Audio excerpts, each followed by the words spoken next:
uthando lamanga yinto ke lena lekhona ngokwezindlela eziningi. Lapho ke sonke sazi ukuthi umuntu usondela kumuntu ngoba kukhona into eyidinga, kungaba imali, ngayeba impilo lenhle. Akekho umuntu longavele ke asondele entweni ke lapho ke kungabonakala ke khona kahle ukuthi usondelela ini. Kunezinkomba ezivezayo ukuthi ke lolu thando lolu olwamanga. Lapho uzobona ngani?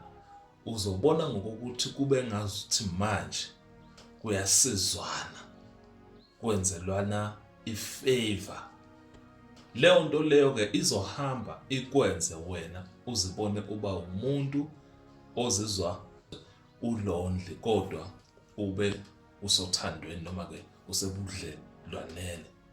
Le nto lena ke yenza ukuthi wena usebudlelwaneni kodwa ungatreateki special, kube umuntu nje lothatheka kancane kodwa usebudlelwaneni. Number 2, lo budlelwane ubufila ngazi ukuthi buzophela noma ngabe yinini, ngoba kuba khona into lekutshela ukuthi hayi man, lento yami nalo muntu ngathi ayikho, lento iyakhuluma, lento lokuyo ingamanga, ifake.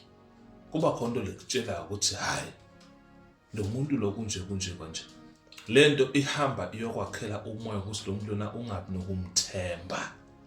Kube khona into lekhulumako iyakukhombisa lento lokuyo umdlalo. Number 3, isikhathi esiningi lobudlelwane lobu bufakwa kumedia nasebanganini kuzame ukuvezwa ukuthi kunje kube phakathi kweni maselinobabili lento leniyikhiphela ngaphandle ukuthi abantu beyibone akusiyo, kodwa abantu babe bazitshela ukuthi nine niyazwana, kanti lento lena ikujabulisa abanye abantu kwendlula okujabulisa nini. Kanti phela mangabe nizwana kufuna kube yini bantu leni jabulisanayo, lento lena ibe private, ibe into yeni, kodwa sithola ke lapho nine senizama ukukhombisa abantu ukuthi nine niyazwana, nibe nine phakathi ekhaya kunemsindo. Number 4, akukho kulekelelana nokuhlangana halfway kulobudlelwane lobukhombisa ukuthi phela nini niyazwana. Bantu labathandanako noma abantu labazonako bayalekelelana, baba into yinye, bayalekelelana kuzo zonke izinto. Abethi mabenza izinto kube ngazuthi manje benzelana emafavor, khona losiza lomunye mangathiwa mina kuba kanje kungaba kanje, kuyalekelelwana. Once wabona ukuthi la akukho kuhlangana halfway, kuzinkomba lokuthi lobudlelwane lokubo buyifake, ngoba wena uzozithola suthwala lukhulu, sohlezi ukukhala, sohlezi ungaphezulu kwenqindi, sohlezi unemthwalo longazi umthwalo lwazifaka kuwona, uzozethula kanjani.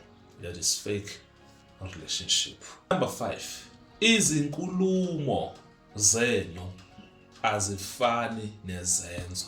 La kulobudlelwane kugcwala kakhulu emanga, ezethembiso ezingeke zenzeke, izinto lo ezikhulunywako kodwa zingenziwa noma ke zingenzeki. Kwesinye isikhathi nihlale iminyaka lokuthiwa ngizokushada, ngizokuthengela ini, ngizokwenza into engeke izenzeke. Leyo nto leyo izinkomba ukuthi lo thando lokulo luyifake.